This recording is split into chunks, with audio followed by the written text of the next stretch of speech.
बिस्मिल्लाहिर्रहमानिर्रहीम।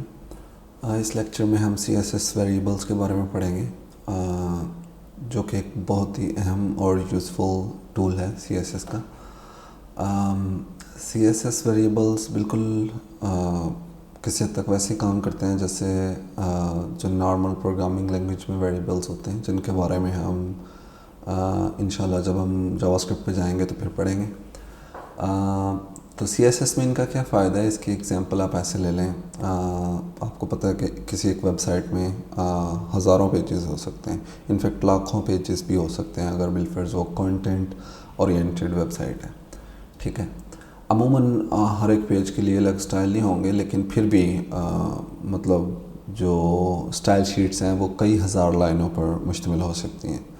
तो इमेजिन करें कि आपने आपकी साइट का जो थीम है, स्टाइलिंग है, ठीक है, वो कुछ इस तरह है, और अब आपके जो मैनेजर हैं वो आपको कहते हैं कि नहीं, हमें ये कलर पसंद नहीं है, हमने ये वाला कलर जो है ना, ये जहाँ जहाँ पे भी यूज़ किया गया है हमने इसको चेंज करके कुछ और करना है।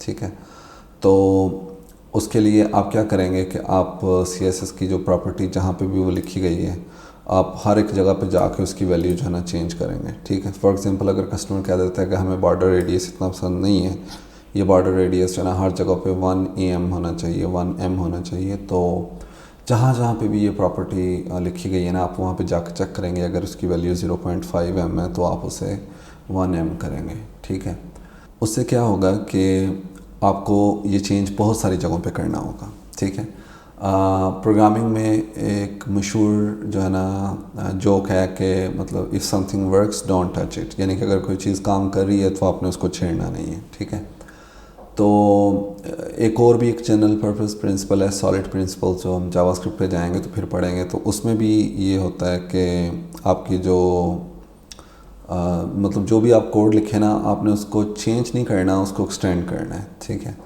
तो क्या होगा कि जब आपने हर जगह पर जो अपनी वैल्यू है वो मैनुअली टाइप की होगी, तो उससे क्या होगा कि आपको अपना कोड जो है ना वो चेंज करना पड़ेगा। ठीक है, अब ऑब्वियसली कोड को चेंज किए बगैर गुजारा नहीं। कोई भी प्रोजेक्ट जब बन रहा होता है तो शुरू में उसमें धड़ाधड़ चेंजेस हो रहे होते हैं। ठीक है, लेकिन एक प्रोजेक्ट जैसे जैसे मेच्योर होता है, वो अपनी कंप्लीशन की तरफ बढ़ता है, तो उसमें चेंजेस की तादाद जो है ना वो कम करनी होती है। ठीक है, अगर आप मतलब आप लगातार उसको चेंज करते रहेंगे तो उसमें बग्स आते रहेंगे। ठीक है, तो मतलब जो बग्स हैं ना वो इनेविटेबल है, बग्स आएंगे ही आएंगे। ठीक है, वो उससे मुराद ये नहीं होता कि आप बुरे डेवलपर हैं, ठीक है, या आपकी टीम अच्छी नहीं है, आपके डेवलपर्स अच्छे नहीं हैं, ऐसा नहीं है। मतलब जब आप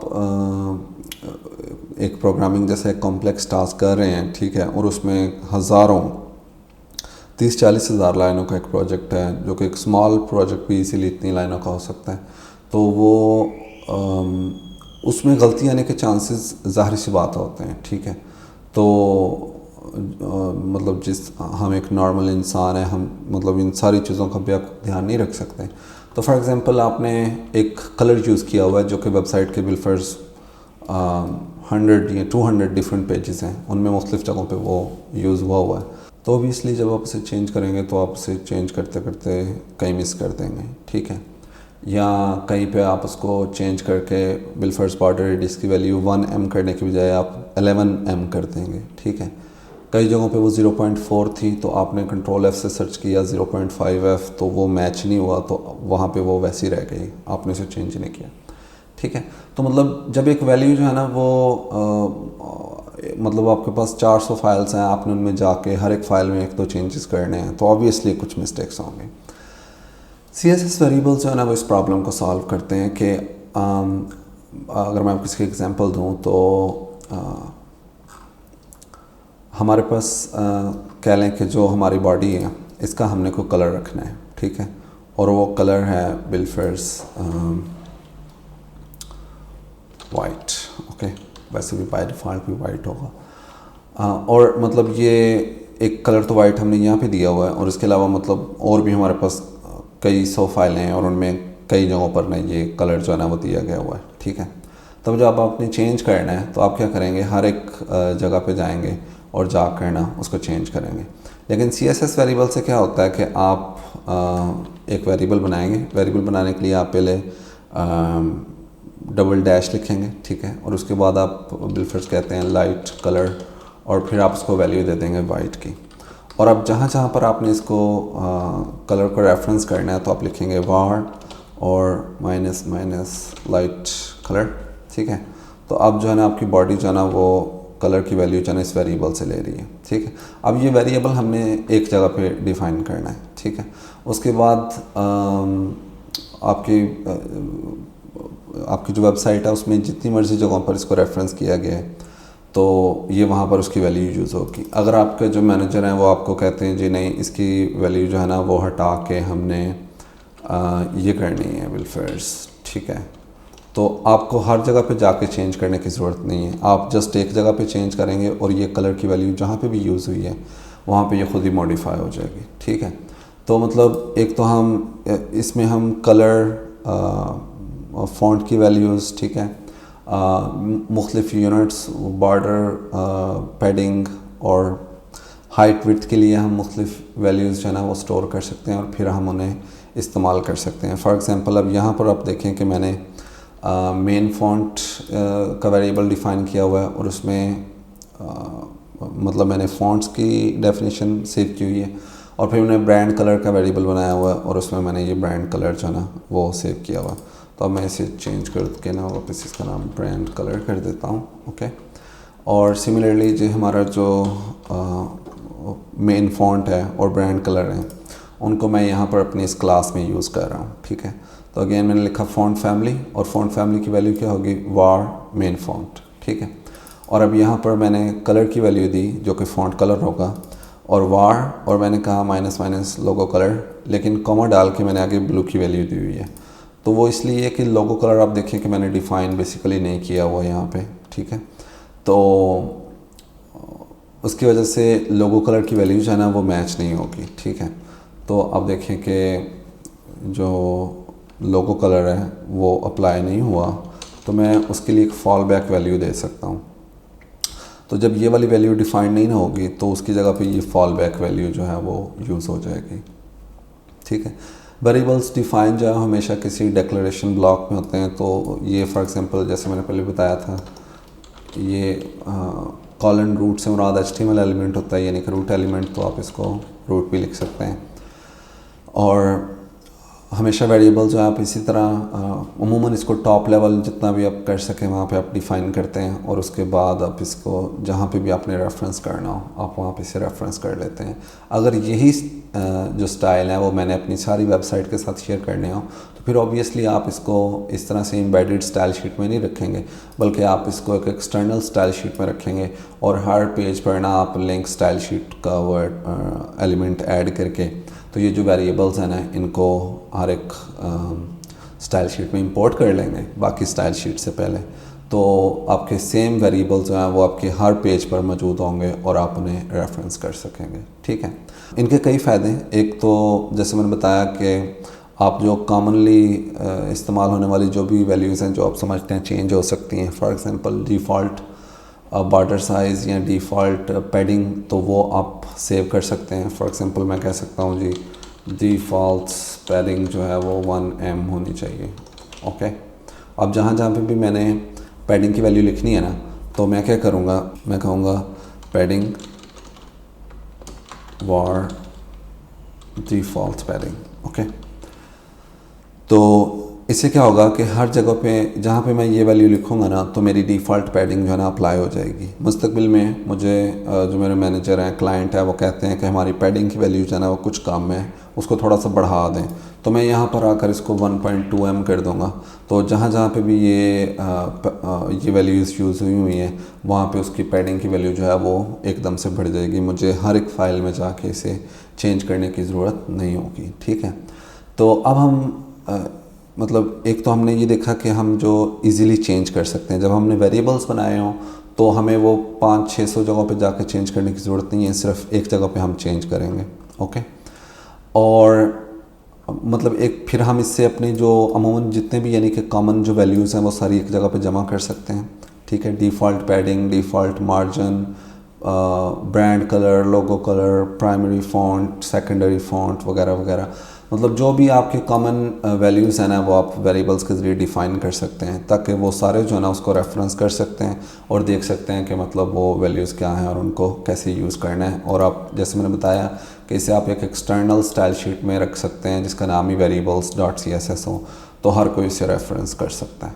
ओके, फिर इससे मेंटेनेबिलिटी है। वो जैसे मैंने बताया कि जब आपने चेंज करना है तो सिर्फ एक जगह पे चेंज करेंगे तो आपके चेंज जो होंगे एक तो वो होंगे भी क्विक और वो बग फ्री भी होंगे, ठीक है। और ऑब्वियसली वो आपके लिए अच्छा डेवलपर एक्सपीरियंस भी होगा, क्योंकि जब बग्स नहीं आएंगे और क्लाइंट या मैनेजर के साथ जो आपकी हीटेड एक्सचेंजेस नहीं होंगे, गर्मा गर्मी नहीं होगी, तो मतलब आपके लिए एक अच्छा जो है ना डेवलपर एक्सपीरियंस होगा, ठीक है। और अगेन इस तरह अगर एक वैल्यू किसी जगह पे आप देखेंगे कि आपके थ्रू आउट आपके कोड में पैडिंग जो है ना वो 1.2 m दी हुई है, तो 1.2 m का ना कोई ख़ास मीनिंग नहीं है। लेकिन अगर आप उसका एक नाम रख दें डिफ़ॉल्ट पैडिंग, तो अब पता चल जाएगा कि ये जो 1.2 की वैल्यू है ना ये डिफ़ॉल्ट पैडिंग है, ठीक है। तो मतलब हर जगह पे यही यूज़ करनी है। सिंपली 1.2 m से कुछ नहीं पता चलेगा, लेकिन अगर आपने अपना एक वेरिएबल बना के उसका नाम रखा हुआ है डिफ़ॉल्ट पैडिंग, तो जो कोई नया डिज़ाइन भी बना रहा होगा उसको पता होगा कि मैंने अगर इसमें स्टैंडर्ड जो वेबसाइट की पैडिंग है वो इस्तेमाल करनी है तो मुझे ये वाला वेरिएबल जो है ना वो यूज़ करना है, ठीक है। और लास्टली इन वेरिएबल्स को यूज़ करके हम बड़ी इजीली थीम बना सकते हैं। फॉर एग्ज़ाम्पल जैसे मैंने बताया कि आप ये वेरिएबल्स हैं, ये आप किसी भी डिक्लेरेशन में इनको डिफ़ाइन कर सकते हैं, तो आप इनको ओवरराइड भी कर सकते हैं, ठीक है। तो अब आप क्या करेंगे, आप अपनी वेबसाइट के जो भी हिस्से हैं जो कि आप डार्क और लाइट जो हैं वो जो आपका थीम है उसमें आप स्विच करना चाह रहे हैं। फॉर एग्जांपल मेनली आप टेक्स्ट और बैकग्राउंड कलर जो है ना वो चेंज करना चाह रहे हैं, तो आप क्या करेंगे कि आप दो डिक्लेरेशन बना लेंगे, ठीक है। अभी हम इसकी एक प्रैक्टिकल एग्जांपल भी देखते हैं, लेकिन अगर मैं सादा लफ्ज़ों में बताऊं तो आप मतलब सारी जो चीज़ें इन दोनों कलर्स के दौरान में चेंज होनी है उनको एज ए वेरिएबल डिक्लेयर कर लेंगे, और फिर आप एक नई डिक्लेरेशन ऐड करेंगे जो कि सिर्फ तब यूज़ होगी जब वेबसाइट का जो कलर मतलब जो थीम है वो डार्क सेलेक्ट हुआ हो, ठीक है। तो अभी आप अगर देखें तो मेरे पास ये दो पैनल हैं, एक लाइट पैनल है और एक डार्क पैनल है। इस वक्त ये दोनों एक ही स्टाइल में नज़र आ रहे हैं।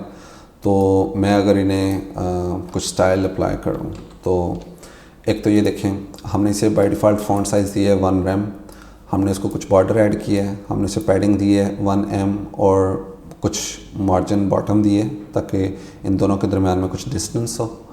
और उसके बाद हमने देखें बैकग्राउंड कलर और कलर यानी कि जो कि फ़ॉन्ट कलर है वो हमने ऐड किए हैं।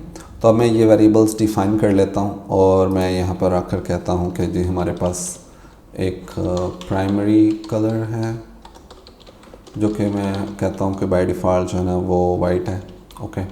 और फिर हमारे पास एक सेकेंडरी कलर है, ठीक है, जो कि ब्लैक है, ओके। तो ऐसा करने से आप देखिए कि इंस्टेंटली हमारे ये दोनों ये हमारा प्राइमरी कलर है जो कि बैकग्राउंड में है, और ये सेकेंडरी कलर जो है ना हमारा ब्लैक है जो कि मैंने फ़ॉन्ट में यूज़ किया हुआ है, ठीक है, सेकेंडरी कलर। अब हम क्या करेंगे, मतलब ये इसका मार्कअप है। सेम यही चीज़ जो है ये मैंने कॉपी करके नीचे मैंने क्या किया है उसको एक अदद और सेक्शन में सराउंड कर दिया है। बेशक ये सेक्शन हो या डिव हो फ़र्क नहीं पड़ता, बस उसको मैंने क्लास दिया है डार्क की। अगेन नाम डार्क रखना ज़रूरी नहीं है, आप इसका नाम डार्कर, डार्केस्ट कुछ भी रख सकते हैं, डार्क थीम रख सकते हैं, ओके। तो मैंने डार्क क्लास का नाम रख के वहाँ पर मैंने क्या किया है,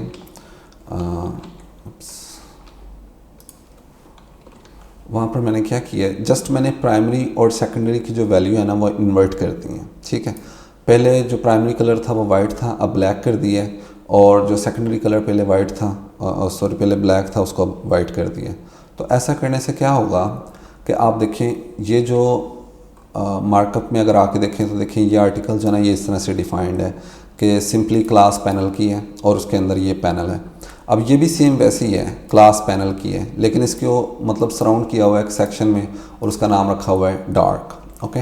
तो ऐसा करने से देखिए एक मेरा जो पैनल है वो लाइट थीम में नज़र आ रहा है और एक डार्क थीम में नज़र आ रहा है। तो मैंने इसके लिए ये क्लास यूज़ की है डार्क की।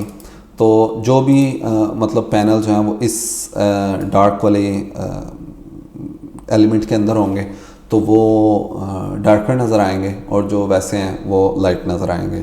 तो इमेजिन करें कि मैं अगर यही डार्क क्लास जो है वो बॉडी को दे दूँ, ठीक है। तो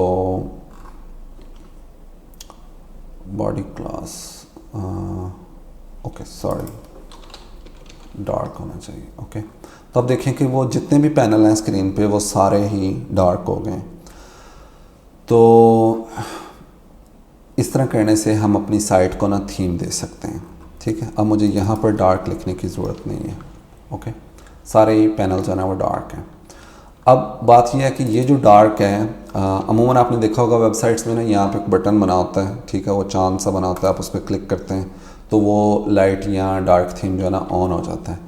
तो इसको जो डार्क ऑटोमेटिक करना जो है या वो बटन ऐड करना कोई मुश्किल नहीं है। उसके लिए थोड़ा सा जावास्क्रिप्ट लिखनी होगी और वो जावास्क्रिप्ट क्या करेगी कि सिंपली अगर आपने उसे ऑटोमेटिक रखना है तो वो मतलब जो यूज़र का टाइम है वो उसको कैलकुलेट करके जो भी करंट टाइम है उसके लिहाज से वो बॉडी के अंदर या तो डार्क की क्लास ऐड कर देगी या रिमूव कर देगी, ठीक है। और सिमिलरली अगर वो बटन भी मौजूद हो तो वो बटन क्लिक करने से या तो आपने डार्क की क्लास ऐड करनी है या रिमूव करनी है और आपका जो वेबसाइट है वो अपना जो थीम है वो लाइट या डार्क में स्विच कर लेगी, ठीक है। तो आपने देखा कि CSS वेरिएबल्स के बहुत सारे फ़ायदे हैं। ये आपको डेवलपमेंट के दरमियान भी फ़ायदा देता है, आपको कोलैबोरेशन दूसरे डेवलपर्स के साथ कोड शेयर करने में फ़ायदा देता है, ठीक है। और आपको परेशानी से भी बचाता है वो इस सेंस में कि आपने जो भी वैल्यूज़ लिखी होंगी, फॉर एग्जांपल यहाँ पे देखिए कई जगहों पे 1M लिखा हुआ है तो इसका कोई ख़ास मतलब नहीं है। नेक्स्ट जगहों पे मार्जिन बॉटम 1M होना चाहिए, 2M होना चाहिए, कितना होना चाहिए कोई नहीं पता। लेकिन अगर आपने यही एक डिफ़ॉल्ट मार्जिन बॉटम इधर एक वेरिएबल बनाया होता तो एटलीस्ट मुझे पता होना था कि मैंने नेक्स्ट टाइम जो है ना वो डिफ़ॉल्ट यही जो मार्जिन है ना वो यूज़ करना है, ओके। और इसी तरह अगर मुझे वो वैल्यूज़ फ्यूचर में चेंज भी करनी पड़ते हैं तो मुझे हर स्टाइल शीट में जाकर चेंज करने की बजाय सिर्फ एक इस वेरिएबल वाली स्टाइल शीट में उन्हें चेंज करना होगा, ठीक है। और मतलब इस तरह से मेरा कोड जो है वो ईज़ियर टू अंडरस्टैंड होगा, ईज़ियर टू डेवलप होगा और ईज़ियर टू मेंटेन भी होगा, ठीक है। और अगर मुझे अपनी जो वेबसाइट है उसमें थीम्स भी ऐड करने हैं तो मैं वो भी CSS वेरिएबल्स को यूज़ करके बहुत ईजीली ऐड कर सकता हूँ, ठीक है। तो ये हमारा CSS वेरिएबल से रिलेटेड लेक्चर था। इस लेक्चर से रिलेटेड अगर आपका कोई भी क्वेश्चन है तो आप व्हाट्सएप ग्रुप या इस वीडियो के कमेंट सेक्शन में पूछ सकते हैं, ठीक है। जज़ाकल्लाह।